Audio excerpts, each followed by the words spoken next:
Right now, Deck 1, Deck 2 podcast. Hold on, before we go anywhere, who's Deck 1? Serious, cause I don't really want to be number 2, you know. Just saying. You get me? I don't use no deck, so I can't be a deck, bro. All right, so I'll be Deck 1 deck, and you just be 2. Yeah. No two. All right, go on, do your thing. But yeah, we're here, and obviously we're doing the podcast, but we done episode 1, and obviously a few people were saying, yo, is this how the podcast is going to be, and asking enough questions and all of that. So just to explain, obviously currently the times are quarantine, self-isolation, and all of that. You know what I mean? So we're just working with what we've got. And right now we're doing it via the internet. Yeah. And when everything's back to normal, we'll be in the studio recording the podcast. Yeah, man. And each week we're going to have different guests, different DJs. Whilst we're in quarantine, we can utilize this time and get some DJs from around the world and around England. So over the next couple of weeks, we'll do that as well.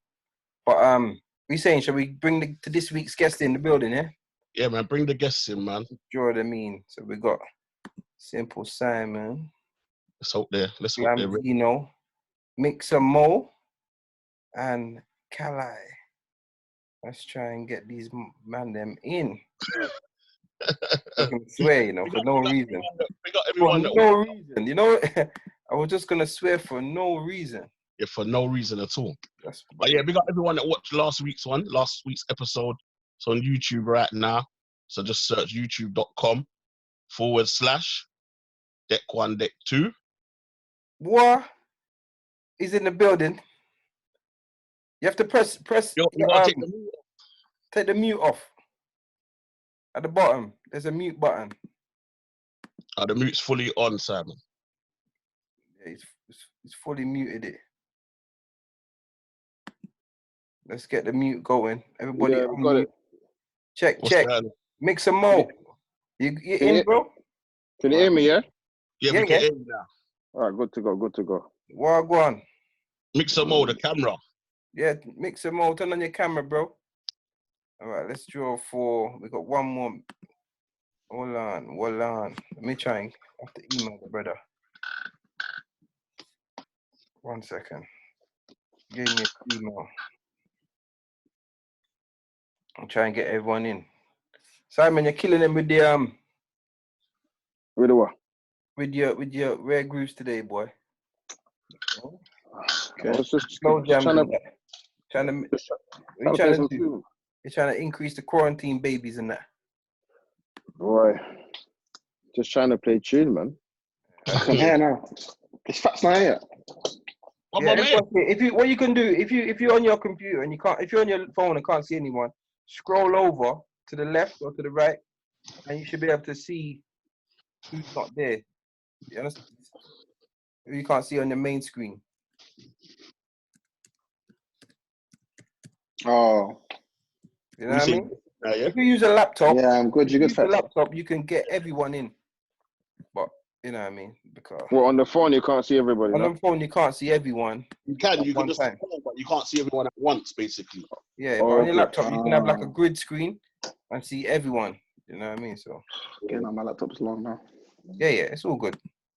It's all good. It's just when the other people talk, you just scroll across and you see them. All right, now I've lost the screen, bro. I can't see nothing. Can you not see me? Yeah. Hold on, where am I going? Oh, see it there. MixR Moe, how you doing, bro? I'm here, bro. You good? Welcome. Nice to meet you, man. Nice to meet you too, man. Whereabouts you from? Manchester. Oh, yeah? Yeah. We got the Manny crew. What's that? 0161? Yeah, 0161. 0161. Manny on the map. Good. No one even says that anymore, though. But is it? No one says that anymore. When us London people meet anyone, we say the oldest shit. Hey, when I went to uni, when I first went to uni, that's what they used to say to me. 0161. 0161, blood. Hey, so what happened to is that brother okay though? Mention it like he just knows everyone from Manchester. Yeah, like Bugsy. Yeah. I don't know. I can't like Bugsy. Should be right. This is a real London mentality, you know. Is Bugsy all right? From the pictures that I saw, Crash, innit? I'm from the just pictures checking. that I saw, he looked fucked up. From the pictures That I saw, he guy's looked been messed up. in a few crashes though. On bikes and that. I think like car crashes, isn't it? Is it? I think he's been in one in my area. I think one more as well. But I'm not sure. Good. All right, these other guys, I've added them. So if the fact that they're not here, we just got to work with that. They'll forward when them forward. Is he? Who are you waiting for? Glamzino and Kal-i. And Kal-i. Oh. So is VI not coming in this no more? No, he said he couldn't make it. Yeah, said he can't make it. I don't know. Oh, okay. I don't know what he's doing during quarantine, but you know. Well, you never know. He could have had a little visit. You get me? A little conjugal visit. You know, one way there. That's a conjugal visit, you know. Yeah. No, that God. Hold on, I think he's here. I think the Gallem hero is here. Oh, the Gallem hero's coming in. The Gallem hero forward. I'm here, man. You took your time, man. Gallem hero. Yeah. Oh, Yo. Get me, man's taking 10 years, fam. Sorry, bro. Sorry. I don't want to bring man in. Sorry. Me, like, No, I tried to send an invite earlier still, but I don't know what happened. GH in the building. Huh? Go on. boy. Tag team representing. Yeah, man. Not feeling too well, I'm not even gonna lie. Serious? Yeah, man, big man too. All right, I'm just trying to stay safe. Try and stay safe. You get me? How are you? Boy, I'm here, bro. On lockdown. I'm in my yard. I managed to trim myself though. I couldn't take it. Yeah, I trimmed myself as well, bro. I trimmed myself still. I did a quick thing today. That's some jail business. I couldn't. It's in the prison thing. I couldn't take it, bro. I thought to myself, you know what? I'm starting to feel shit. So I need to trim and make myself feel better. Cause bro, a bag of grays and all sorts of things, bro. Like, you know what's mad, yeah? You know what? You start hairs growing in place. Like, why is hair coming out here? Yeah, why is it here? Yeah, I'm feeling it now. Come on. Some high up hair. What? It's mad thing. So it's not really for me, bro. Oh shit. So how many of us is in here today? There's if you can't see everyone, slide over to your are you on your laptop or your phone? Phone. Yeah, slide over to the left, or you should be able to see a couple people. We're gonna try and get one more in, and then we can do a little intro, make everybody introduce themselves, and then we can get this thing started. What's on, brother? Yeah. Well, it's just us four. It's Where's the man started the mix-up? MixR, he's here, Mr. MixR Moe. He's here. Oh. Yo, what are you saying, bro? Go on, brother. What you say? You don't want to accept the invite? What? You not see the invite on your email. All right, check it. Also got my real name. I need to change that. Yeah. I see Wayne Beckles coming. You know what though? That's only on our screens and that. That won't be on the actual pod though. Yeah, that's what I'm saying. But you can't see everyone knowing my name. But that name that's famous. That name that's famous more than some DJs. I mean. Not everyone knows my name. When you're not in the dances, yeah, the amount of them that's there, bro, like you take up the whole of the dance. Wayne Beckles, really? Can I see it? All right. So I didn't. There's the last one. Go for the last one I sent you. All right, bro. All right. Cool. So right. He's just added in now. He's supposed to be added in now. Okay.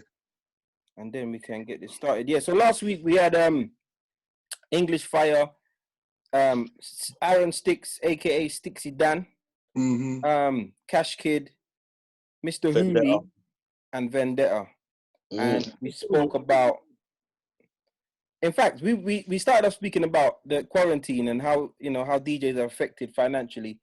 And then somehow we ended up talking about Migraine Skank. And they got a bit heated. Yeah, because what man said, Migraine Skank's a dead tune, bro. Man was like, it's a classic. But That's a classic, man. You see it? Man, I'm saying it's dead. That's a classic, man. But obviously, Sticks is a specialist in it, so he's talking from a specialist perspective. So, but yeah. So this week, all right. So here we go. Last man there. Is Kal-i in there? Yeah. He's just stepping in. He's just walking into the room right now. But look at Kal-i, you're good. You say late comer. Check. He can't hear nothing, man. Yo. Needs to join to audio. Man, look like he's in jail. Trying to get my Man looks like he's quarantined for real to us. Bro, you can't hear him. Kal-i, you in? You have to do the unmute. Press allow sound. Unmute. Bro, he's on his computer. At the bottom where you see mute, bottom left. Yeah. You said, yeah? All right. Lovely. He's here.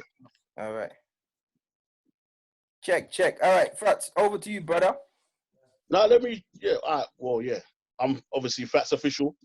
Mr. Party Time, you know what I mean? The host with the most and all of that. See next. Yeah, my name's C6. They call me the heartbeat of the party. Is it? So we're here in the building. Big up everyone. And then all right, let's work with Glamzino tag team sound, yeah? Jeez. Yeah. MixR Moe. I'm just MixR. MixR Moe, yeah? Hey, you know what's mad? I never like introduced myself or anything. Me, I'm just quiet. Well, introduce yourself, Kai. Right now, this is a whole new audience for you, bro. Ooh, cool. I'm MixR Moe. I'm from Manchester. Everybody's wearing a hat, bro. Let me find a hat. Yeah, that's it. That's what I got to say. MixR Moe from Manny. All right, say no more. DJ Simple, Simon, Garflex, Everybody's got a hat. There. Big up, Simple. And who we got down there then? Who just put on the hat? What's your name? Yeah, everybody's got a hat, bro. I need to get a hat. Everybody's got a hat on these things. I don't want to be left out. Hey. Apart from Fats, he's just got scalp. Say no more. So talk to us. Introduce yourself. Yo, it's Kal-i. Don't know. If you see me, anyway you see me, just I hate that. You see yardies, that don't make no sense. When you see me, that's me.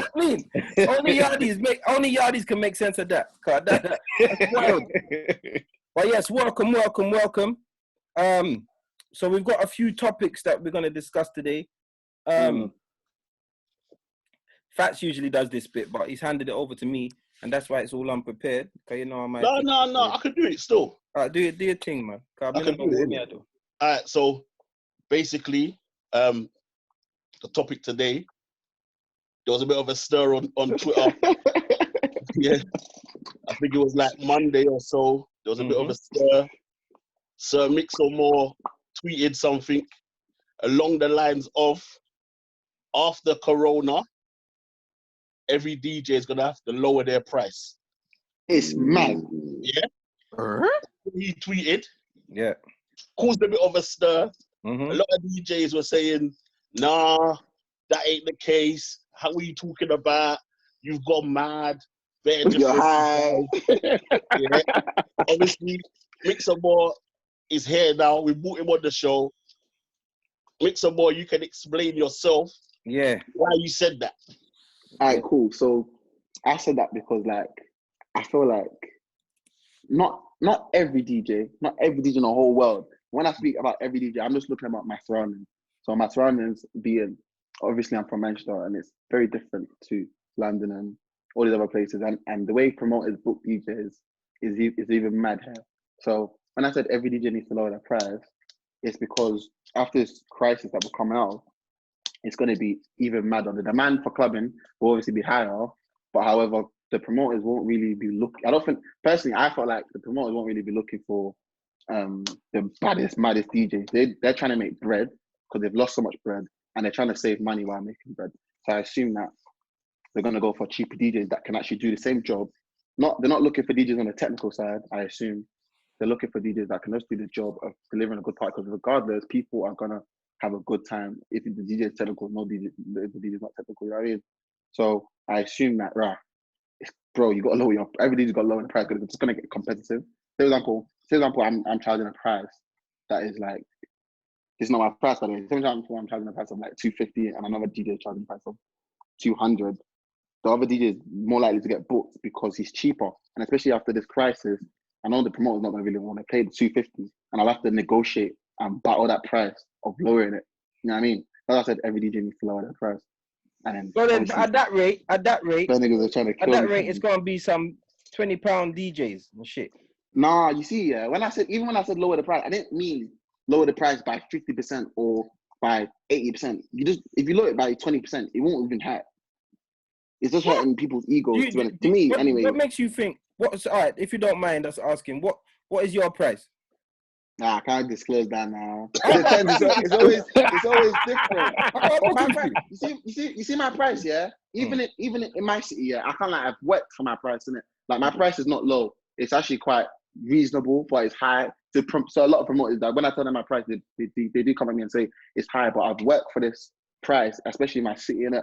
So so my price is pretty calm, but obviously, And is your price like?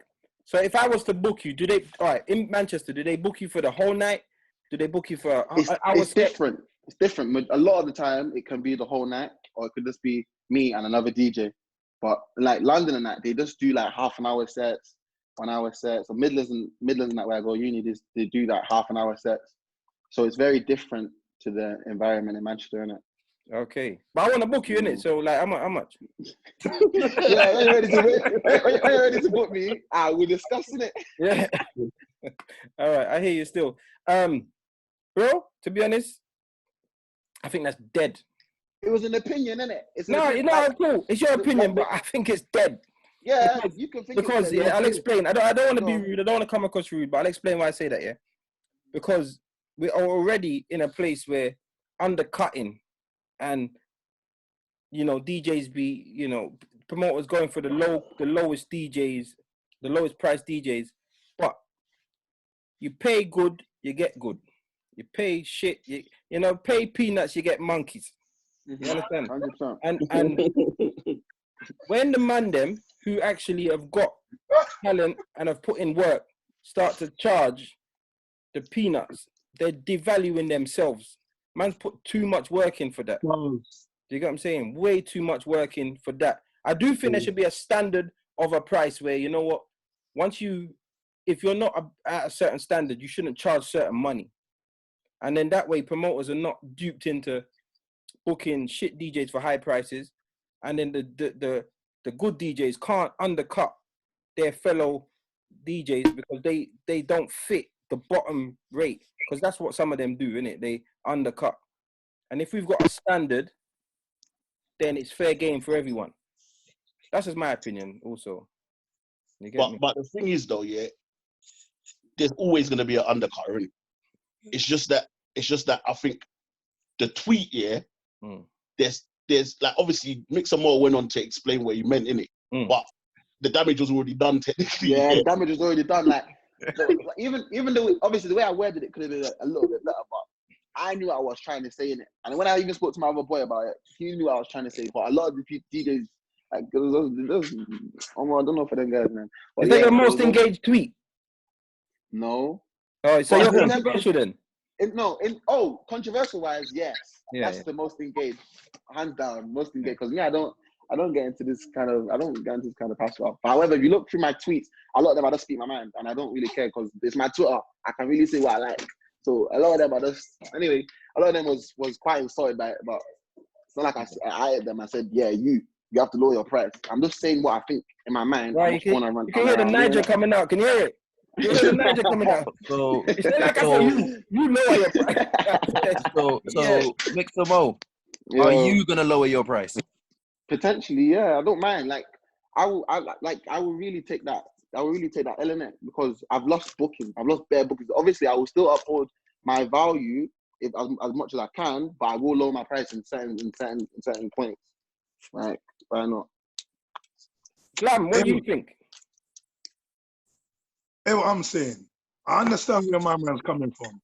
Because if us man want to get booking, he's basically saying, if you want to get some more bookings, more business, you're going to have to lower your price a little bit so the promoters can work with you, yeah?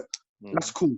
But, like C6 said earlier, there's a couple man that are letting down the slide, taking this little £50, £20 thing, they get me, and playing like clowns in the raves and letting it down for us good people.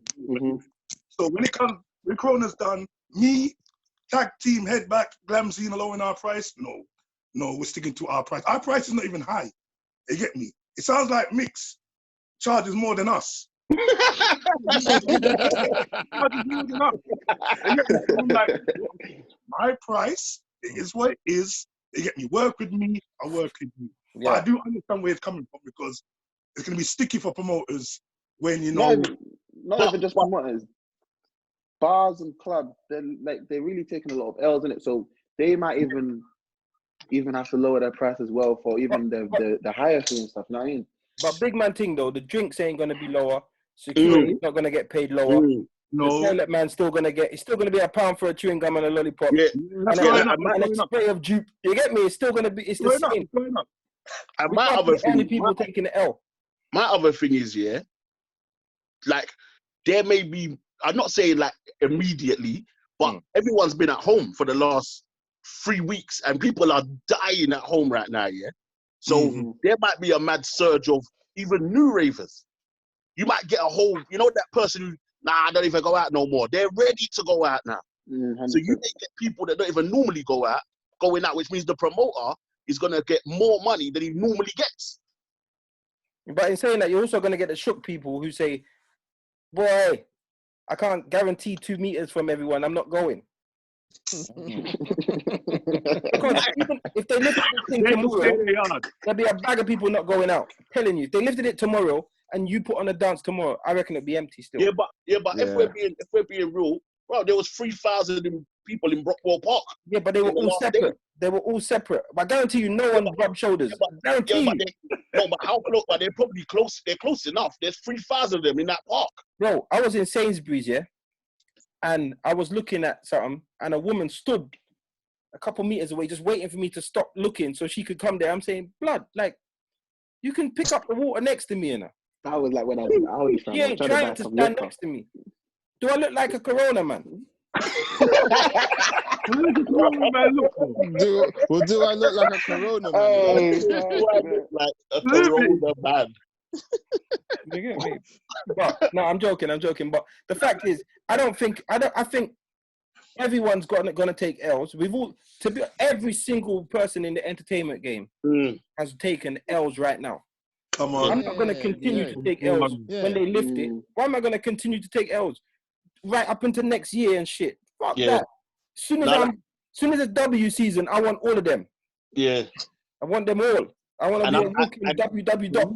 And you see like what you were just saying, that like the fact that like the ravers that might not want to go because the 2 meter thing, like that might our whole industry is based on technically people being close together in a venue. Do you know what I'm saying? So our whole industry, we'll probably be the last to come back basically into the, do you know what I'm saying, into normality. Probably. Which is sad. Bro. Which is sad. Man's got to start we got to start making peas on, we got to try and some work our way out, man. Because this Insta Live thing, I seen the man them doing it, and raving is changing. Because people are raving on their phone. That's what I'm saying. I had a conversation today, yesterday, day before. The raving scene has changed so much, and people don't even realize how much is changing right in front of our eyes. Look what we're doing now. We're having a meeting and we're nowhere near each other. People are having day raves and broadcasting to how many people on Zoom right now. That's where it's going. And like, I spoke to somebody who's taken a birthday booking for a birthday party, child's birthday party, and they're playing via Zoom. They're getting paid. And they're getting paid. He's probably the only man getting paid. And he's getting paid. I rate him. This is what I'm saying. And it's changing, and people don't even realize how much it's changing right in front of our eyes. Yeah, because this would be people's first choice. Of course. And then like they are like, it's their first choice. Companies, you know, man, they were working from home and shit. Yeah. When this is up and running again, I think all them companies are going to be like, right, you know how much peas we saved from these paying all these building costs and all this shit. Yeah, building costs, traveling, all travel expenses, building, everyone's going to food, be everything. Everybody's, it's long. Like everybody's just saying, let's just jump online. We can get a good amount of people. We can have a meeting. The stream's clear. Let's just do it, innit? And we don't need to go nowhere. Do you think that what we're doing, in doing this, do you think we're helping? I know the DJs that are jumping on live are doing it because they want to entertain. They want to keep their relevance. There's so many different reasons. But do you think that they're assisting the transition into stay at your yard raves? Don't come out raves. Do you think we're assist? Do you think the man who are doing the lives? Do you know what? I've literally just come off of a live. So yes and no. I doing it to keep the morale up. Everybody's morale up. Like music is the heartbeat. Like, you know, the music is the heartbeat of everything. Keeping everybody's morale up by playing music and giving them something that they're not getting at the moment. I mean, you can still deliver it and they're in the yard. Yes, it's fine. But it's changing the game in such a way. Come on, us as black people, we all want to be in the room where the DJ is. Everybody wants to be in that front room, in a house party. Everybody wants, all the gala want to be in front of the DJ box. Now, they got it in front, they got it on their phone. Now, all the gala got the man them on their phone. They're screenshotting them now and they got them on their phone. They don't need to go to the raves no more. And that's how some people are thinking. I don't need to go to the rave. Why do I need to go? If when the whole thing calms down and the man puts on his rave and rave is going on wherever it's going on, and somebody decides to go on their Insta Live before the rave and shell down the Insta Live, while they were getting ready to go to the rave, they don't need to go no more because they've heard everything they need to hear. It's done. They've heard it all in their yard before 12 o'clock and they can go to bed and wake up tomorrow fresh. The only thing is, there's some lives, I think the lives are going to do two things. We spoke about these kind of briefly last week, but I'll touch on it briefly. I feel like the lives are going to make some people. Yes, and it's going to break some people. It's going to break some people. I said this. I've been on some lives, I've been on some lives. You know when you pop in and it's pop up. And it's just me one. And I'm and then 2 seconds later, yo, 2-6, you're there. And you feel like you feel obligated to stay for a little while. I'll stay for a minute or two, you know what I mean? Give him two butts and that, you get me? Yeah. And then slide. No, you're right. But like I was talking to a DJ the other day, and he said to me, there's certain man that's doing lives more than they even got bookings in their whole career. And I'm like, oh shit. I said, oh shit, but it's the truth though. When I thought about it, it's true. There's certain man that's doing lives every single day and getting the same 20 people, but don't play out on the weekend at all. See the man doing live as well, yeah. Now the question is it making him or is it breaking him? Because you don't know. We don't know. Is it making him or is it breaking him? Is he being consistent by being online every day, or is he flopping himself? But yeah, boy, you know what? The thing is, I feel like the people that are you see, like if you use your Instagram when we were free, you use your Instagram and you entertain people and you got yourself some new follers, and every day you were interesting. Your page will be yeah, that's right. For example, let me just talk Glamzino. When he started doing his selfies, you know, every time there was an event, you want to see his selfies. In fact, when you see Glamzino, you want to make sure you're in the picture. If you're not in that picture, you're nobody. I remember one time he was out, and he took a picture with everyone except me. I wanted to cry. I wanted to buzz. Admittedly, we took one the week before, but I wanted it again. Like, brother, I want to be a part of that. And what that does, that makes his page interesting. Yeah, so now we're in a time where he now wants to use that page. He's got enough to be able to use that page. There's some man, and you check their last post, it's September 2018. You get me? And now they want to start using Insta Live. Yeah.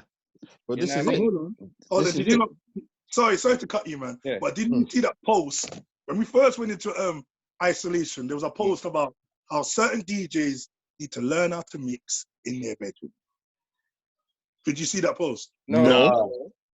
Bro, there's a post going around. Enough DJs are posting it that enough man now they're in their house, they need to learn how to mix. Oh, I think I might have seen it. This is why enough man are doing Insta Live practice hours. So man's practicing live. Man's practicing live in front of people. What are you doing? That's not. No booking. No one ain't booking them. That's not even practicing. To me, that's not practicing because, to be honest, yeah, you see this Insta Live thing. I don't really go on it too much. I go on it a bit, but not too much because I can't DJ on it properly. Because for me, when I'm DJing live, I DJ to the crowd, innit? So I have to feel like kind of energy from the crowd. It's like it bounces off each other. When I'm DJing on Insta Live, I'm just bouncing to the phone. There's nothing coming back apart from comments, and I can't do nothing with the comments. I'm not feeling no physical kind of emotion from the crowd. So that's why I don't go. That's why I don't really go in there. I can't last 10 minutes, more than 10 minutes on Insta Live. I can't last more than 10 minutes. It's like I'm being a mix. It's real. That's why I don't really respect it too much. For DJing, I don't really for all the other things though, like when girls are shaking or whatever they're doing, all that is cool. But for DJing, I don't really respect it too much because you might as well go and listen to a mix because. But you know what though? I think it comes down to what the DJ is doing on the live. So you see like a DJ who can interact with the people that are locked in, then it makes sense. But if you see like when I go into a room and the DJ is just mixing. Yeah, and the camera's at an angle like this. You know what I'm saying? Like, what are you doing, bro? What am I going to do with this? Like, this is you just, like Glamzino said, technically just practicing. Yeah. You know what it is? With people on the phone and... How I look at it is like, if you come from where me, C6, even yourself, Fats, and Glamzino, if you come from pirate radio, I look at it like that. Like, you're in a room, you can't see nobody, you don't know nothing. All you're relying on is that one phone to do that one text or that ring off or whatever, and then you know you got people. And that's how you find it kind of comfortable to do it on the gram, innit? Like, when I'm doing radio, I don't even care about the phone. I just do my show and then I cut. I don't care about. I don't give out the number. No, I don't care. I just do my show because I want to deliver what I want to deliver. And then if you like it, you like it. If you don't, you don't. I'm in the business, but I'm there to do my thing. With Instagram, obviously you can see the comments and you know you can see certain things. And then if you interact with them, and create like what I've been doing is I've been creating like a party, like literally. I saw that. You saying the bars over there, toilets over there. I said don't go shit in my toilet, but don't mash up my toilet. I've been creating, but it works. Yeah, it's working. So you're kind of creating that whole house party vibe online. Everybody's doing it, and it's just working. It's just working. So the thing is, and you saying that, I think what's happening is, and I'm feeling it, is that, you know, you look up on Insta and there's 15 likes. Yeah, everybody's doing it. And then you see me, I like to show everyone support, so I flick through. Yeah, of course. Sometimes I'm the one man. The one man. Sometimes I'm in and then I'm stuck because I'm like, okay, this is working. Some people are creative with it. You get what I'm saying? Dress up, they do their themes and whatever. Yeah. But some DJs that are putting a lot of work and are out on the scene and they're good, their lives are letting them down. You understand? Some good DJs who should be getting more respect on their live are not getting it, and it's because but is what's their numbers like though? What's their numbers like on the gram? The thing is, because how I've worked this out, I've worked it out as you get 0.5% of your followers on your live. Oh yeah, definitely. Definitely. 0.5% of your followers. So when I had a decision, I said, right, you know what? And I just dropped a new mix because I thought, right, I could do live, but you know what? I want something more tangible. I want something that, for me, because I'm too bossy to get the 4 people in the corner. I would be so angry. But you know what? See, I think that is what's throwing some man off. Throwing me off. I don't want 4. I don't want 4 or 3. When a man looks in the corner, remember a lot of the time, my mum and my sister watching. I don't want that. People have a higher expectation of themselves. Yeah. So there's some people going on the live. They got, let's say, 1,000 followers. They think the 1,000 is going to be in the live. Yeah, no, it's true. It's true. It's true. And there's 10. 10 is like, for some man, 10 is amazing. For another man, 10. No. Nah, you're right. You're and the man DJing deflated. Do you know what I'm saying?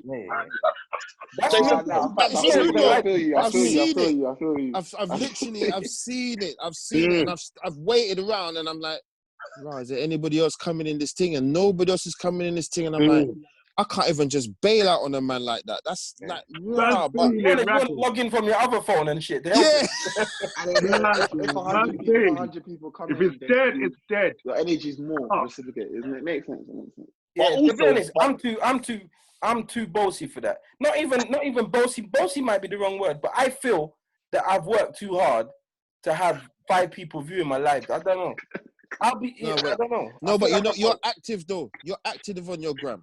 You're active, so that wouldn't happen. Yeah, I'm too scared to try. No, man, try, man. I was scared to try. I was super scared to try, and I thought, you know what, fuck it. If it's gonna work, it's gonna work. If it don't, then I won't do it again. But you know what? You know what I think the other part is as well, yeah. And we spoke about this a little bit last week, yeah. Is that, see, like, just going on your live. There's a difference between just going on your live and promoting that you're gonna be on your live. This is what I'm saying. You've got to have the same. You've got to have the same energy like you're putting in a dance. You have to do it. You've got to like, do it 2-3 days. Give a little flyer. You've got to give. Yeah, you've got to do it. You've got to do it.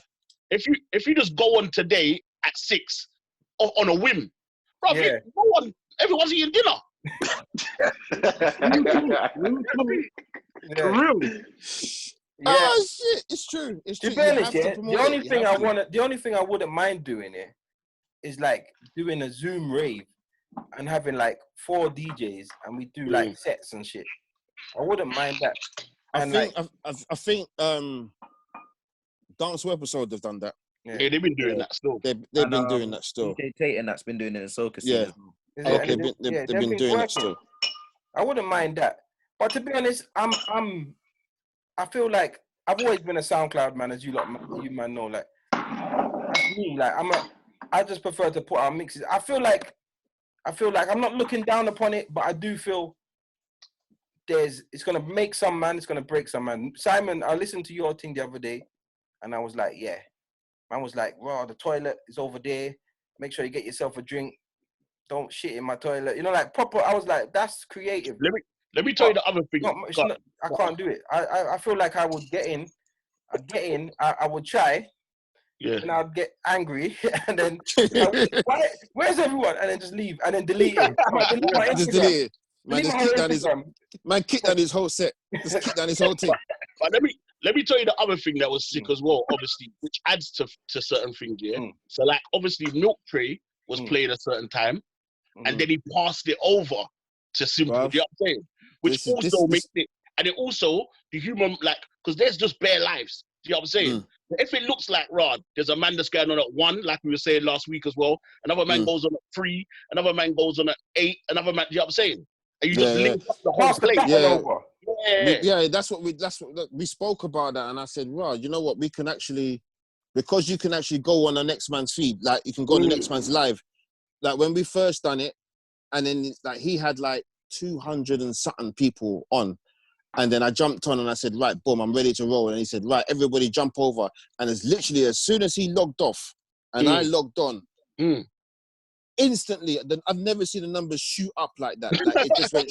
I was like, Ross, and it just went up, and I was like, Ah, see, that's Wow. why. That's why DJ such and such had one, because you lot took them all. And it just shot up. But then obviously, what's happening now, which they've just started to do today, is they're limiting you to an hour. That's it. No, they've been limiting you to an hour. You know? No, but you know what? The other day, I've been going longer than an hour. Today, Is it? shut, they send you, you see a message come up on your phone, and then it shuts you off. And then you have to just reload again. And that's what's been happening. So, like, lives. It's too many. There's way too many. I see some man getting locked off. I see some man getting, like, they're playing certain songs. Yeah. That's That's the copyright thing. They're getting a copyright strike. thing. Yeah, They're copyright getting a strike on their account, yeah? Yeah, I think you get a strike certain times as well. Depending on like, how many copyrights are getting played or something. I think they're giving you a strike as well, because I see certain people say, "Right, I can't go back on until a certain day." And that copyright thing, it doesn't make sense, man. Boy, people get sued, bro. People the finance people put their money because they need PRS. Make you make your one hit. Every time that's played, you want your piece, bro. Come on. Every time that's played, if I made a song and it busts, yo, I'm not even sending it to the man. They gotta buy that shit because I need my piece. Get me, boy. The live thing is mad. But in saying that, it might change the game. And then going back to the original topic of the fees. Man might be saying, right, but how many lives are you doing, cuz? Because that's where's your relevance? You just took the words right out my mouth. That is exactly what's gonna happen. Man's gonna be like, all right, so I'm gonna book you, I'm gonna pay you this. Now, rather than remember, it was like, how many tickets can you sell? It's not that no more. It's how much people can you get on your stream. Like you didn't book me for my Instagram, and that's why you see more time. I'm not. Like, Dixie will promote Tom, Dick, Harry, Paul, Frank, John, Drave. I ain't got time for that because you ain't booking me to use my Instagram. If I wanna change though. No, he can't change. He can't change. He never change. He's the walking. I call him the walking billboard. That man, there, constant advert. You know what? Sometimes it's not good because you're helping a man that's not helping you. That's long. And the expectancy's there. Like a man just expects always expecting you to do it. Like, no. Like, if you want me to, like, I spoke to Mr. Play one time, and he, see him, business-wise, the man is on point. He will put up the flyer. You've paid him to put up that flyer. But please understand and see tomorrow, that flyer's coming down. And then when you want him to put it up again, it's our next money. That's how he runs. But Matt White used to do it as well. You have to pay him to put up the flyer, and he ain't putting it up until the week before the rave. A lot of promoters expect DJs to just promote. There's a lot. They expect, but the thing is, DJs do it to themselves. If you look at my Insta, I don't have one flyer on there, and I never put flyers on there. I got a whole second page for flyers because, bruv, I want my shit to look pretty, blood. Because ultimately, I'm trying to be. I'm a brand, innit? And for my page to be interesting, and for new business, I think they need to be able to log into my page, which is my advert for me.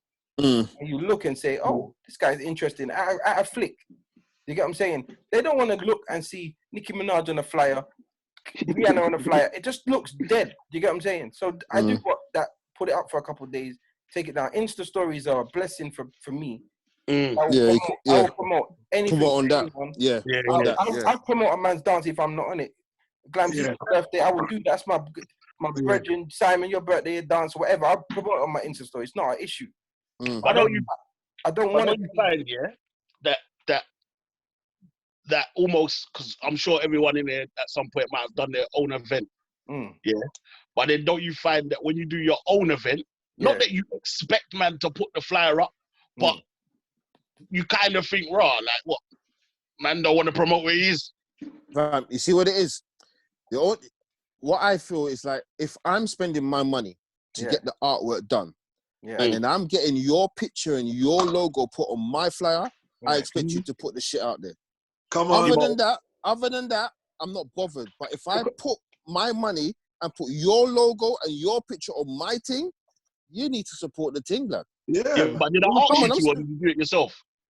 No, I ask you, can I have your...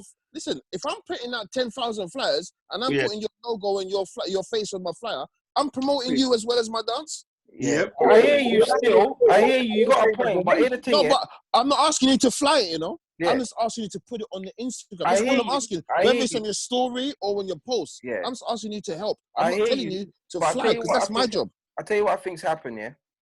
I think over the period of time, promoters have become... All right, let's look. This is my opinion. I feel promoters... Relying on DJs. I feel promoters are relying on DJs. And that's because... Yeah, 100%. Half because there's no real promoters like that anymore. There's a few, but it's DJs turn promoters and no, I agree. Ravers trying to ting and trying to ting, and then they put a lot of pressure on getting the DJ in when they don't focus on getting a good package. Good packages sell. It's blue magic, bro. If it's a good package, it will sell. But what they want to do is they want to put a man on who they think is popular and expect you to sell. But then... I agree with you. And you see what happens is, I don't want to... Yeah, let's put it like this here. Say you lot all book me within a week, yeah? So like all 5 of you have an event and you all book me. But you know what? Kal-i's event is going to be bad because his previous events have been bad. He's in the best location. He spent the most money. His event's going to be bad. But Simon's event is in the back of Scandals downstairs underneath in the basement because he's trying to ting. He wants the same energy of my posting as Kal-i. But the truth is, I don't want my people to go to that Scandals downstairs event on the sake of me, because when they go, they're gonna then say, "Raw, C's recommendations a bit shit." Yeah. But then next week, when I'm saying, "Raw, go to Fats's dance," they're like, "I'm not listening to you because you said yeah. Oh my god. You gotta remember, you know what you promote. Your fans and your people stick by you. So when you send me to that shit, you lose credibility. Yeah. The promoter's made his little money, you know, he's happy now, but you've lost your credibility. I ain't listening to Simon again. That man that sent me to that shit. I've been to 2 shit raids because of Simon, never going anywhere again. And that's why I don't put nothing on my shit. There you go. You see what I'm saying? It's mad. That's but why. Even if the man has put my face on it, if I can't stand by it, I try my best. No, you know what? You can kind of tell what's gonna be somewhat decent from what's not in it. You can tell by the buzz in the air. Like if you're old school, you can just tell if the word on the street. If you hear it, you hear it. You kind of tell. But when you're putting up the flyer and it's getting like 2 likes, you're like 2 likes, what? No rating. Bro, I had more than that on my life. Yeah, let me take it down and then let me try again. Yeah, and if it's the same thing, because you know people say, like I've had promoters say to me, everybody put it up at 7 o'clock. Why? What? Because you think everybody looks at their gram at 7 o'clock? No. Oh no, because that's the popular time. Because no, you put it up, you give it 24 hours. Nothing. Now go on, take it down. 7 o'clock. Oh, 5 o'clock because everybody's leaving work and they want to. What? You think I finish work at 5? No. No, I don't finish work at 5. But that's how people's mentality are. Like I understand exactly what C6 is saying. People rely on DJs too much to sell their dance, and that's been going on from creation. For a long time, yeah. But to me, that used to be the line when I first started raving. Man would look at the lineup and get gassed and go. Yeah, I'll tell you one thing. Yeah. I've never, ever seen EZ give out a flyer, post a flyer. I'm talking raving days. I never. Norris the Boss. I never seen none of this shit. The promoters were promoting. Remember, their thing was locked differently. Them man that had flying packs, Them man that had Flying Squad, nothandsorted.com. Yeah, Them man that had all promoting that now. was, So it's too digital, man. that was different. Them man they had all the garage raves for the next 2 months in one pack. Yeah. You get that at the end. And you The get line. that at the end, and Go you knew through what it you and were read doing. it. I used to read every line. Flyers, Every line, yeah. CDs, Now, like T-shirts, prints on we cars. couldn't do All that. of that, yeah. This scene could not do that because there's too much backbiting, there's too much enviness, there's too much grudge. Oh, what? Man's putting on the dance that day. I'm gonna put on the dance the same day. Why are you doing that for? Bad man. Why no are you order. doing that? And no there's no order. there's no law, there's no order in what we're doing. But in the garage scene, everybody knew their place. Do you think that's because Everybody- of the size of the clubs? Do you think if we had a What club they of had. 1,000 people, Mm. then I reckon it's whoever got the club. If we had 2 clubs of 1,000 people, I reckon we would drive people to those events. But what happens is, man's got Riva and it can hold 300. So And Nouveau. and you've that got can hold Nouveau that can 500. hold 500. That's still less than Kal-i. So Yeah. our next it's man over. on the dance around the corner, we might as well all promote them and put them on the same day because there's not enough for ravers to do. Like that's why we have stupid little bars with shit sets, and we're happy with that shit.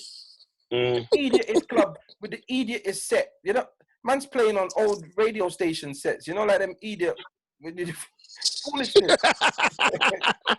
Like what the thing? And man, you got to go to a rave and bring your own controller. What the Ross?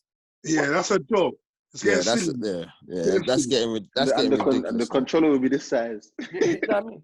What's it like in Manchester? Do you get like bookings in? Is it promoters that book you or clubs that book you? For me, okay, let me think. When I was younger, like 2 years ago, there was a lot of it was clubs, but now it's mainly promoted. But I don't carry controllers. I used to carry a controller when I was first starting out, when I was younger. But now I just carry my start box everywhere I go. Like the club must have a CDJ. If it don't, then I'll carry my controller. Not that I want to, but majority of clubs in Manchester just have CDJs. Oh right. I'm not even trying to carry my flipping Serato box anymore. No, you're supposed to plug straight into your I'm supposed to just plug in. plug into the mixer on that Yeah. shit. And You know what it is, yeah? In Manchester, yeah, a lot of the clubs, they have some bad mixers and bad CDJs. Like they're broke up. It's very sad because if you want a DJ to perform at his best ability, it doesn't make sense. It makes sense to give them the best equipment that they can perform with. But obviously, along the years, a lot of DJs have misvalued the equipment. They're not treated the equipment with respect. That's where promoters do forget that them booking mediocre DJs does invite them to come in and break equipment. Then the promoter will have to pay for it. It's all a circle. If you book some man get in there quality and DJ, see the deck and never know. They're not breaking it on purpose, you know. They just never seen it in their life. They don't know what the button's doing. Yeah, what's this? then you got to practice, brother. Like me, well, I didn't go on CDJs for long. I was scared of it because I thought I can't touch that one. That's mad. So every booking I went to with my boy would be using CDJ.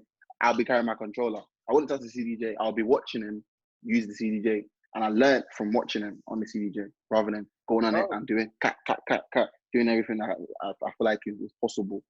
But Okay, so based on that, how long have you been DJing? Since 16, I'm 21 now. Hey, So like 5 years.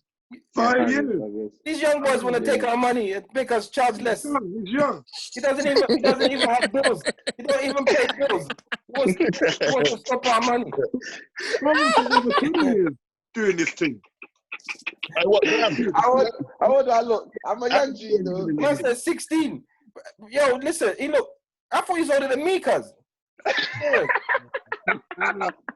In there looking like an uncle. I thought he was uncle. Nah, I'm 21. I'm young. I didn't even know still 21 a month ago. I'm young, man. He's there with some veterans. How long you been in the game, Glam? Man older than him. Over 20 years. Over 20 years. Kal-i, how many years, Kal-i? What, since 07?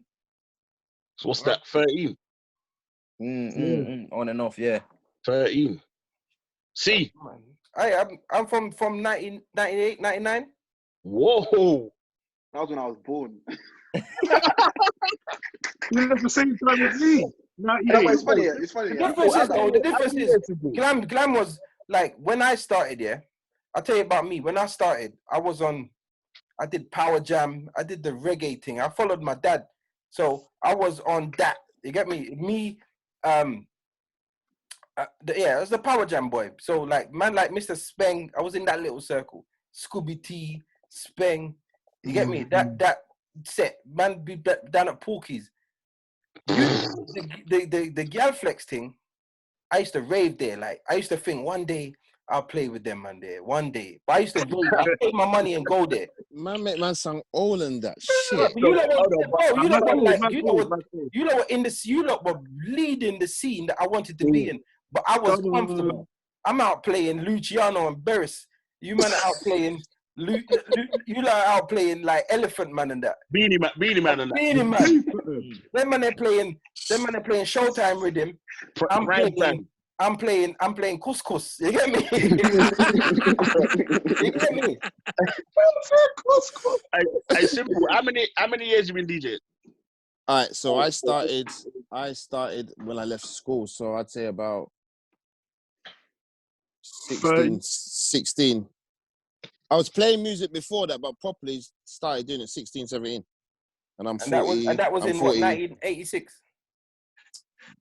I don't know. I'm 44 now. Work it out. Yeah. Yeah, do the maths. Go on, Kal-i's a maths man. Kal-i could do that maths quickly. Nah, I don't do that math quickly. That's a lot of numbers. I said, that's not quick maths. That's long maths. Long maths.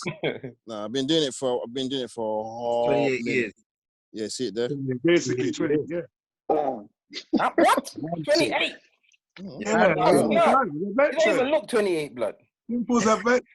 You don't even look 28. I'm not trying to look 28. You look younger than Mo. You're younger than Mo. You look younger than Mo throughout it. Oh.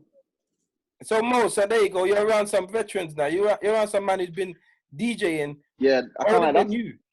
Yeah, that's why I actually wanted to come in, because I feel like I can learn a lot from you guys as well, to be honest.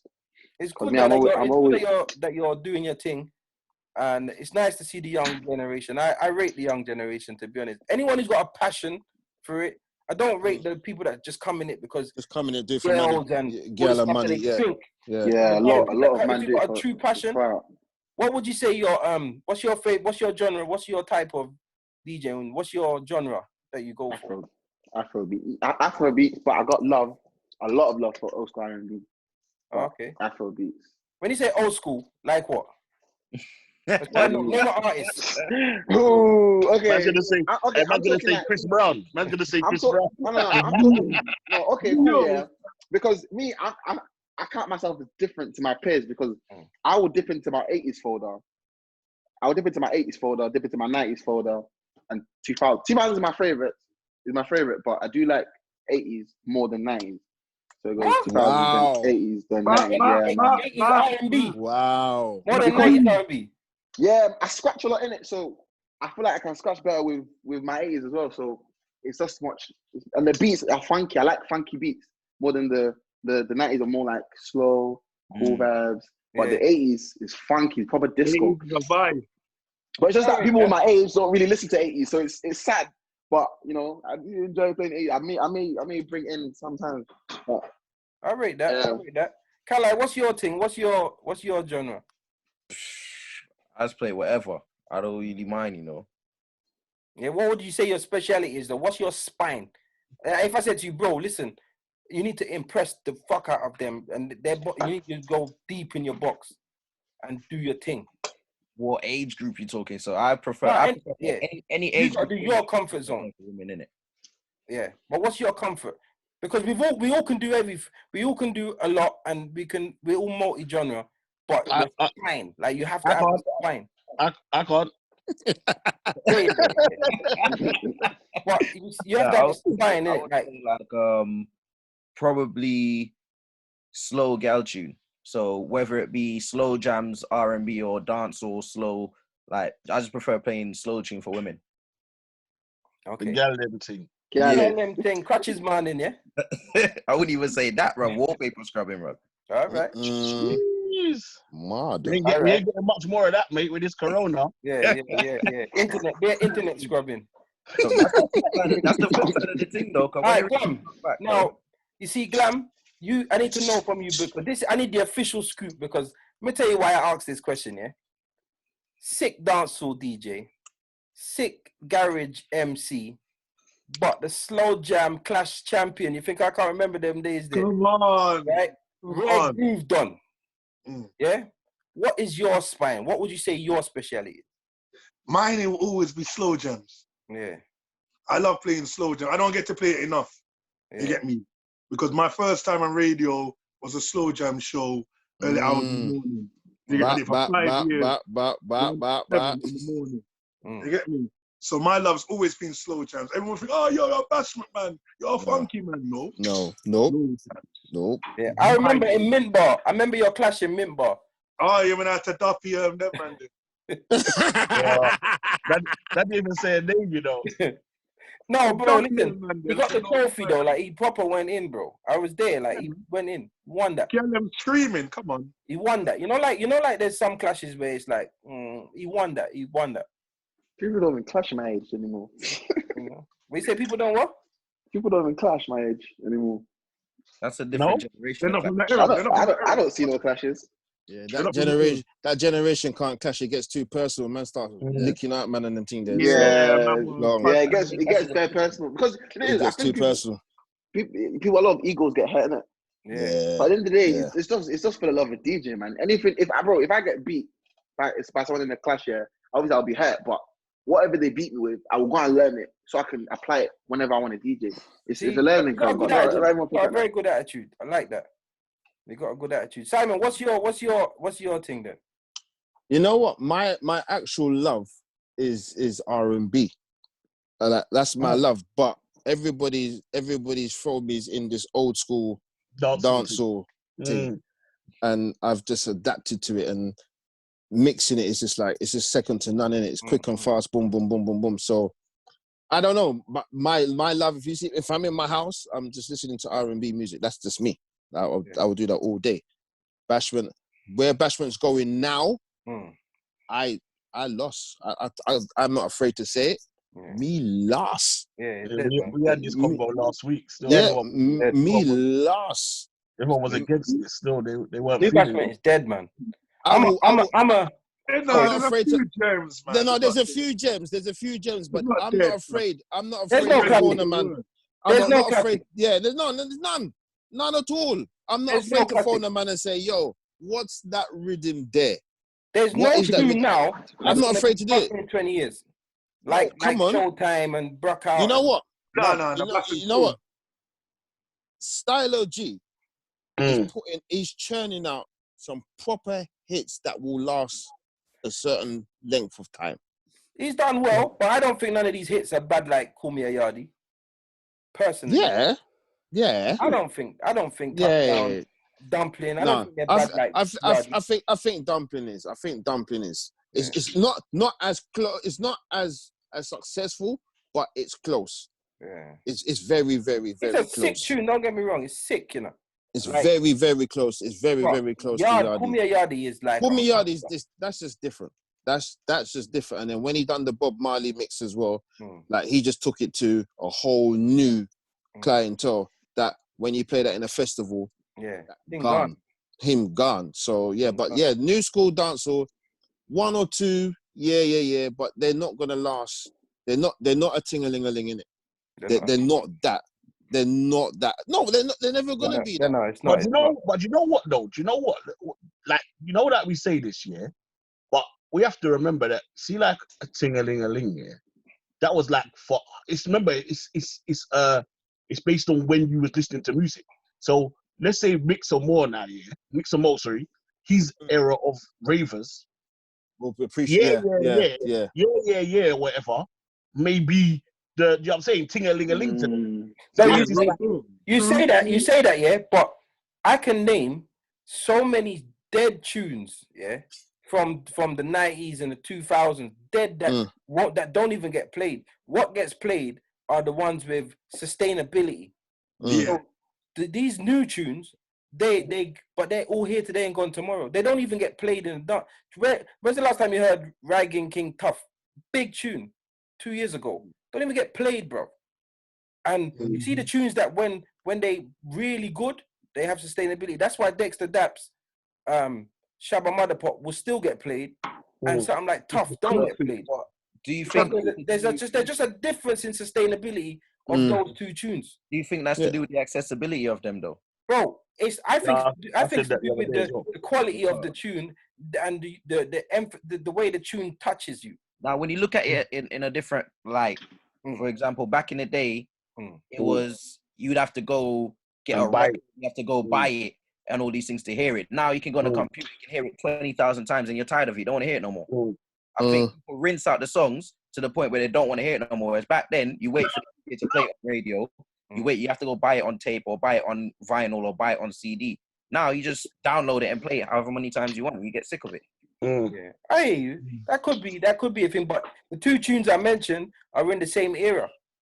Yeah, but that's gonna happen in every genre, innit? There's gonna be some songs that like pass the test of time. Yeah. And there's always gonna be some songs that are but that's what I'm fly by saying. big But the tunes. ting-a-ling-a-lings and some of the budjus and some of the spraggers, not all spraggers are great, but he was a great artist. Not all budjus are great, but he was a great artist. Do you get what I'm saying? Not all, like ting-a-ling-a-ling is one of Shabba's few hits that like will be hits forever. But back then he had enough hits. He had a catalogue of that. He's got the throwaway tunes. They've all got the throwaway tunes, but there was more classic tunes that stand the test of time. So in 20 years' time, that's why right now we still play the Fiesta rhythm. Like it's a standard thing. Like we still play a bag of tunes that are very, very similar. And there's some tunes that just never ever get played no more. No, yeah, I agree. The style of playing has changed. Even tunes for last year, man won't play them no more. Where's Alkaline gone? And a couple of years ago, he was the man. That's more based on what he's putting out, innit? No, but he put out tunes that a couple of years ago, he was the guy. He shut down Brixton Academy, you know. You don't remember, you know. Yeah, I know. Man, they're hating Alkaline, man. What you say? Man, hating Alkaline because Juggernaut is a big tune. Enough man don't play it. Perfect is a big tune for the gal level. Enough man don't play it. Enough man are hating an Alkaline. Trust me. So you think he's not getting the exposure that he should anymore? No, because enough man for some reason don't like Alkaline no. Do you think he done it to himself? Maybe when he was going at Cartel and everybody else, yeah. Maybe. Yeah, because you're right. Because the push and the hype ain't behind it no more. No. So it could be a thing. It could be a thing like that. Who knows? He's got some tunes. It's just, like you said, yourselves not playing them. You get me, Simple might not play them. You get me, Invasions not playing them. Me no know them. Me no know them. You know what? I'm going to ask this final question and then we can wrap it from this, yeah? Now, what do you guys think about pre-planned sets? Do you think they should be like what do you do basically? Do you have like sets? Do you have crates that lean on things, or do you go into a dance and literally just freestyle whatever you just freestyle? I have never, unless it's a wedding, I have never had a playlist and said I'm gonna run off of that.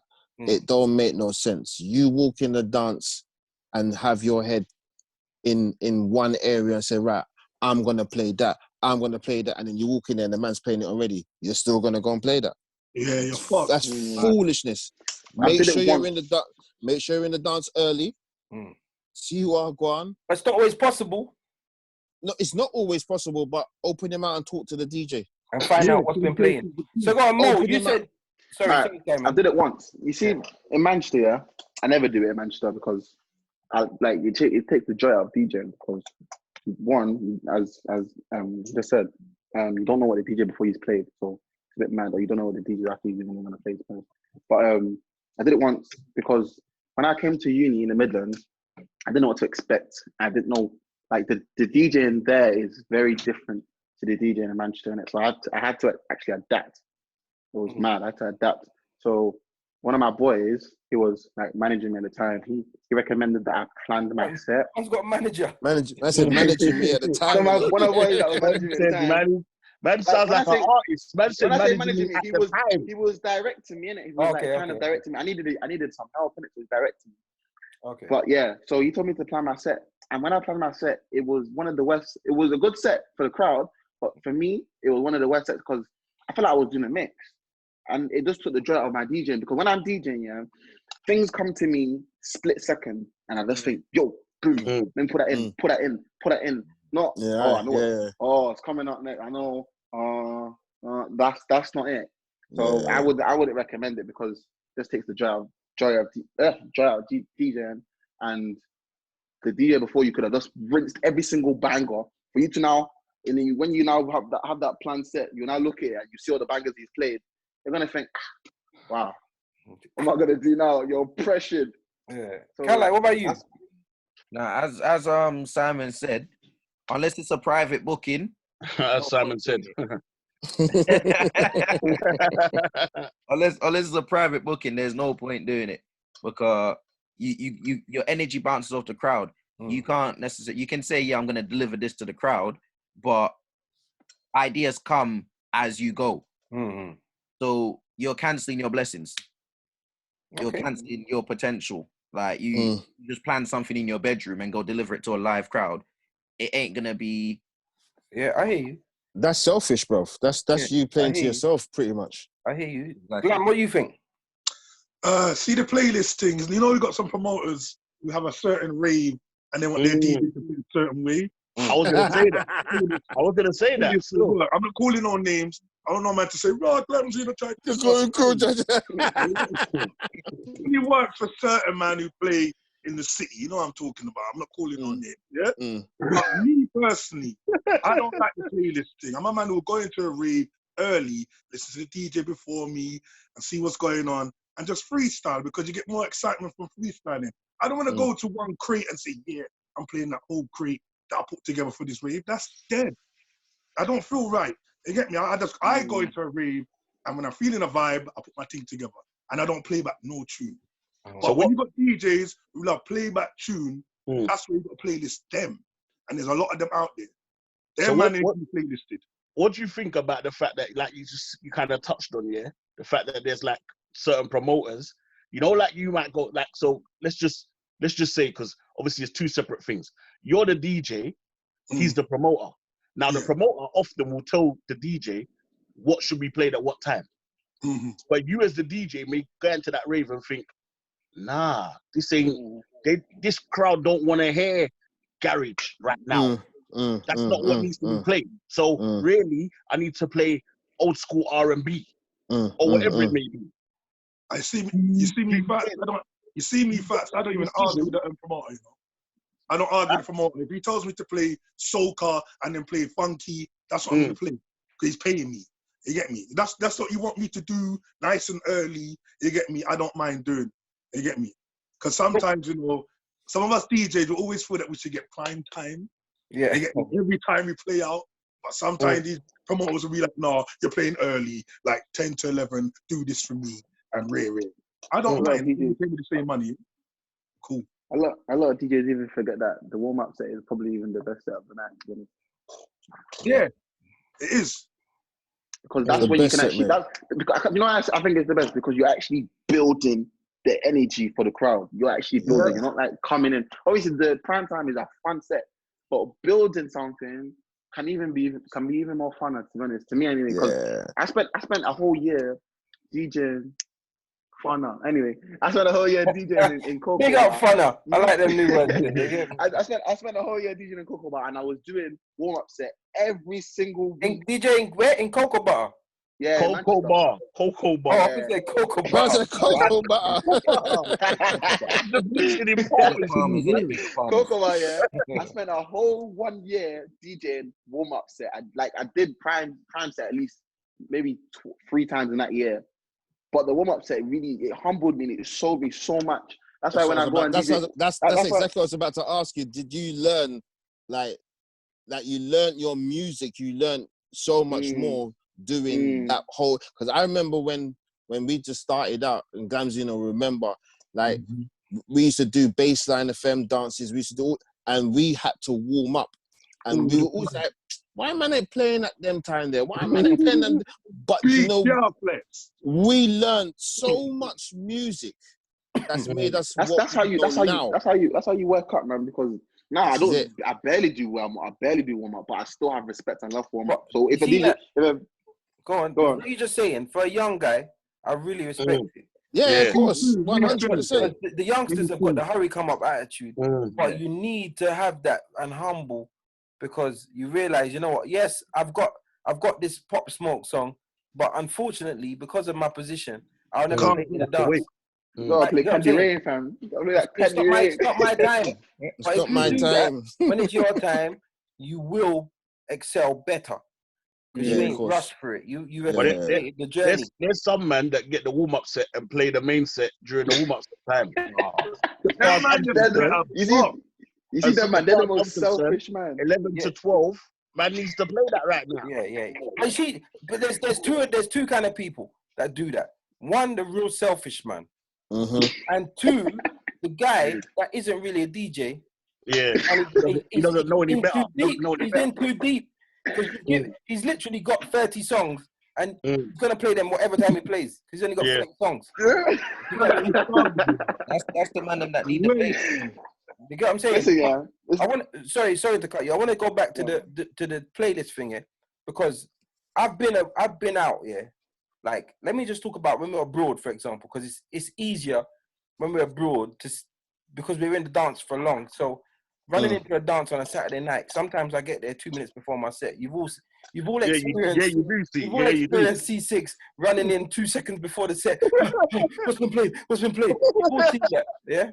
But on a holiday trip, you get to chill and watch it and see everybody built, like who can do what.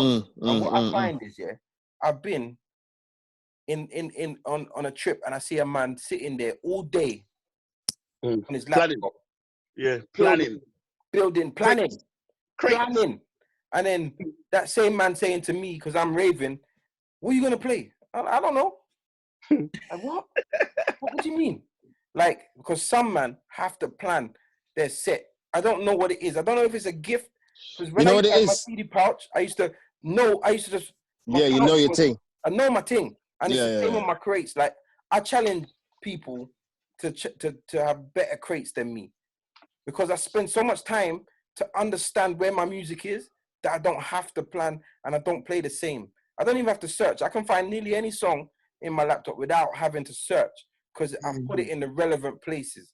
Come on. You know what That's how you prepare, man. When you see certain people sitting on the beach with their laptop trying to work out Wagwan, yeah, I've seen it, you know, and then man, they're asking you Wagwan. Simple, like, bruv, I've seen, you know, somebody's seen that. Man's doing it, but you know what it is? Everyone else is enjoying themselves, you know. And this one man is sitting quite over, sir. Yeah, with his little one drink, working out his thing, and still play shit. Yeah. Right, and still play shit. No, but you know, but then there's other man who you might see doing that, and they're not playing shit. You know, they're just analyzing how many days have gone past and what hasn't been played. And working out their thing. So we gotta be careful on what we're saying, because certain people are doing that, and then certain people are. But it's where you do it, though. It's where you do it. Yeah, of course, it's where you do it. I do that every holiday. I do that. Yeah, you have to. Room. Right in your room, not on the beach. Everybody's dancing, skanking, drinking, and you're just sitting there like Billy No Mates trying to work out your thing. You know what that one is as well sometimes? That one is to show everyone, I'm a DJ, you know. I'm a DJ. I'm not a regular. I've got my little laptop. I'm a DJ. Yeah. You gotta know I'm a DJ because I got my laptop right now. In fact, I'm putting my beats on, and I'm. But you still play shit. But do you know one more thing that I want to include in this here is when a lot of DJs, well, my around my age, they tend to get upset if one little song gets played that's in their playlist that they have. Like I'm sure they'll have a playlist and they'll like you just play one song. You know, I haven't played it for long. You might just play it just to tease the crowd, just to wake the crowd up a little bit. Might just play it. DJ comes, yo, you're playing my tune. You're playing my set. That's my set. You're playing my set. Like, bro, you see, You're playing my set. You're playing my set. Like, and I'll be looking at them thinking, bro, songs were not finished. Your set is probably most 30 minutes. You know how many songs you can slap on in 30 minutes? Or how much music there is in the world. Like, a lot of DJs, it's mad. They get upset when you play one song and they'll be saying, you're playing my set. Why are you crying, bro? Is it your song? Do you own the song? If a man ever come to me and say to me, you're playing, I will kill your whole set in half an hour. I will just kill your whole set. One time, I'll just kill it. Yeah, I'll just kill your whole set. But you won't even need to ask about it because you know, if you've played one song out of his whole, you know what his thing is already. You know what it is already. So for me, you look at me sideways like that, I say, you know what, I'm just gonna kill your set. Like the last 5 songs, I'll just kill your whole set. Your whole morale's down. But then that's me being selfish to the dance. But yeah, what? Let me just. This is a quick one. Yeah, what do you think about that though? Because sometimes I've been in a rave, yeah, and a man has been playing, I don't know, bare bad man tunes for the last 40 minutes. Yeah, man's got a 45-minute set. In the last 5 minutes, man played 10 gal tunes. Yeah, dickhead. Dickhead. But you know what? I've seen, and this is why I have to rate C6. I've seen C6 come in the dance, right? And he says, what's being played? And I go, boom, boom, boom, boom, boom. And he goes, they didn't play like me. And then he plays them and fucks up the dance differently to the way the man played them earlier on. And I went, right, hold on. The forward that C6 just got, that brother never got that forward, you know? Because the way you mix it. It's the way you play it. It's the way you play it. It's the time you play it. Delivery. The delivery. See, this is what DJs don't know, man. Your mic man. If your mic man can work with you, your thing is gone. Your thing is gone. Connecting for real. You understand? Like, I've seen certain C6 walked in the dance and wow, gone. And you know C6, 2 seconds before the set. Yeah. What's been played? The bad reputation I've got here. But it's very, very bad. It's very, very bad. But it doesn't show to the crowd. The crowd don't know that because you've come in and you may have played a song that's been played already, but the way that you've played it is 10 times different. And it's not because of the speed, you know. It's nothing to do with the speed. It's just the deliverance of where you've done it, and that's it. End of. That is it. But anybody that plays 40 minutes of Badman song and then 5 gal tune, that's an idiot. You're an idiot. You're a proper idiot. You're a proper idiot. Let me tell a quick story. You must want the dance to done. Let me tell a quick story. Basically, I was in a rave a couple years back, like two years back, and the promoter said to me, "I have to play old school Afro beats." I looked at the crowd. The DJ before me is playing old school bashment and he's killing it with the old school bashment. So from me seeing the crowd, I must have seen that raw.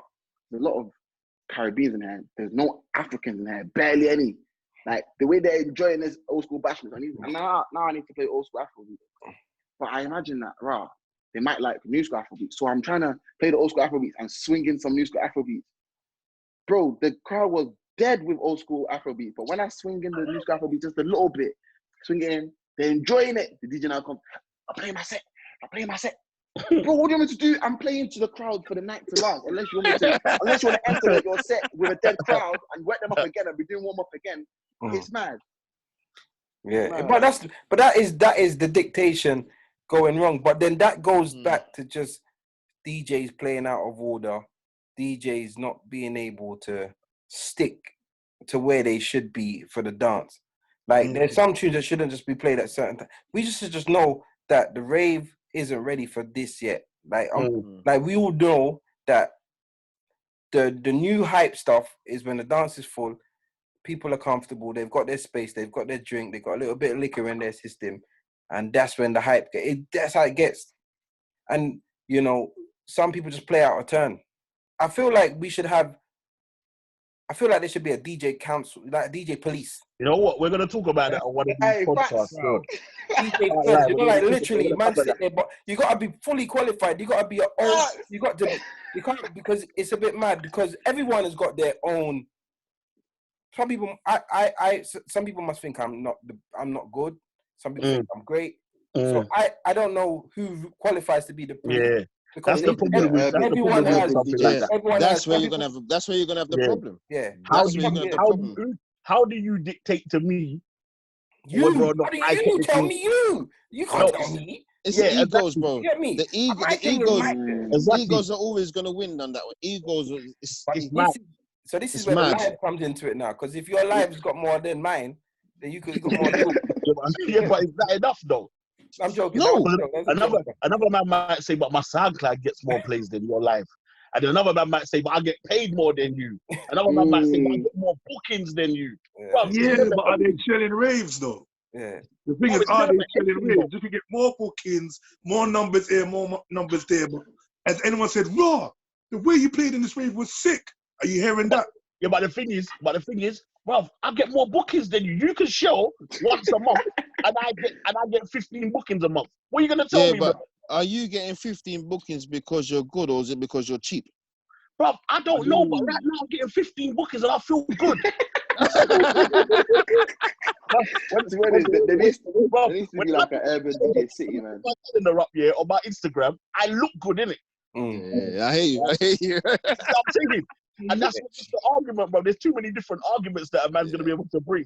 Yeah, I feel like we have I feel like, to be honest, where there's no control of how you become a DJ. You see, if there was like taxi, like to be a taxi driver. Yeah, the license. You got to take a license, and then your knowledge. You got to pass the test, and then you get there. You see, that changed because you see when it was vinyl, like if you didn't get to that shop at that time to get that song, you never had that song until next week, you know. And if you never had no clout, you wouldn't even get the tune for 3 weeks. All right. If you try to go Black or Dread and speak to Don Angelo, and Don Angelo said, "Boy, I'm gonna have that tune there, you know." Them time is 50. But then I can go in there and say, "You got that tune for me?" And Don Angelo's got it under the counter, and I've got it. You understand?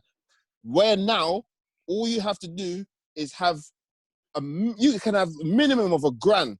You go and buy a laptop, you buy a controller, internet. You can be up and running within a day. Simple. Worse than that. Some man ain't even got all of that. Some man ain't even got.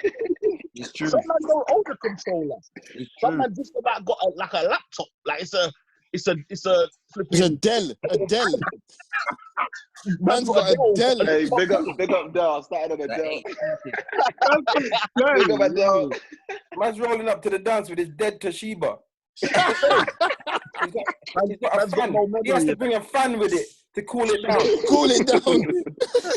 No, but that's the change. The change now. It's just like that's why there's so many DJs. Like now, man's walking in a dance with a USB. What the fuck is going on? But I understand for the house headphones, bro. I understand. Oh no, see that I can't. That's a whole different conversation. You see how Simon looks right now? He's got the same thing. No, but hear what? It's only because the thing they're dead. That's the only reason.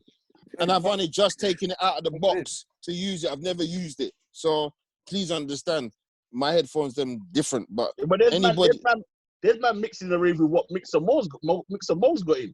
Just the flipping the pods. I don't know how people DJ with AirPods. Whoever DJ with AirPods is very stupid because I don't know what they're listening to. You can't connect to AirPods to the mixer. So when you listen, for sure. With the AirPods in, bro. You know what it is? Man's connecting it to the Mac. They're using PC DJ. They're not using Serato. Wow. They're using PC DJ. That's the connection. Wow. The thing where you can plug into the mixer and it receives like a Bluetooth. You're lying. Wait, you can plug it to the mixer? Yeah, it's like a little receiver thing. You plug it into the mixer and it goes to the headphones, so it makes it Bluetooth. Dead. That's dead. That just looks pretty DJ. That's pretty wavy. Huh? It's pretty wavy to be honest, if you can plug it to the mixer, because then you're still listening to the music. Man says man's looking pretty playing out. Yeah, man. Man's on a posing thing. Like, you get me? Yeah, they got microphones as well. Microphones. Make wireless. Yeah. All right. It's been great. Deck 1, Deck 2. Yeah, man. Episode 2. Big up Glamzino. Come on, tag team. Hero. Tag team. Lord Yeah. of look like anyway you stand. And Yep. MixR Moe, big up yourself. The young buck champion Really from Mali. 0161 is in the building. 0161, big up Boxy. Yeah, me. Simple time and girl flex. Big up yourself, my brother. Every time. Big up Dixie, wherever you stand. Kal-i.